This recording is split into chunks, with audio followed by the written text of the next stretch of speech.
లీడర్లే, second grade third grade లీడర్లే అనుకుంటే ఇక్కడ అసలు మెయినోడే ఇట్లా మాట్లాడుతూ ఉంటే పవన్ కళ్యాణ్కి అసలు ఆయన అయితే ఆగట్లేదు, ఆవేశంతో ఊరిపోతున్నారు, అర్థం పర్థం లేని కంపారిజన్ చేస్తున్నారు. కంపారిజన్ కూడా ఒక అర్థం ఉండాలి.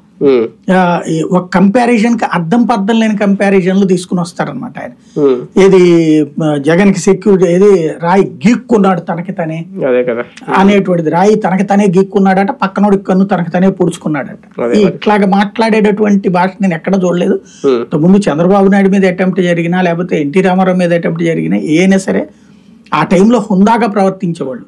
రాజకీయ హుందాతనాన్ని పూర్తిగా దిగజార్చడం అనేది మొట్టమొదటిసారి చంద్రబాబు పవన్ కళ్యాణ్ ఇద్దరు స్టార్ వార్సే. అంత పెద్ద తలకాయల నోట్లో నుంచి అట్లాంటి భాష, అట్లాంటి మాట, అట్లాంటి యాస ఆశించలేదు. చంద్రబాబు గారు మాట్లాడిన మాటలు జగన్ రాళ్లతో కొట్టండి తమ్ముళ్ళు అని జనరల్ గా మాట్లాడేశారా, లేదంటే నిజంగా ఆయన మాటల ప్రభావమే ఈ దాడికి కారణం అని ఎంతవరకు అనుకోవచ్చు? ఆయన మాటల ప్రభావం అని నేను అనుకోను. ఎందుకంటే ఆయన మాటల ప్రభావం అయితే గనక ఎప్పుడో జరిగిపోయి ఉండాలి. ఆయన మాటల ప్రభావానికి లేకపోతే ఏ బోండావమన గురై ఆయన వీళ్ళని చేయాలి అంతే కదా. ప్రాక్టికల్ గా అయితే అట్లాగా ఉండదు.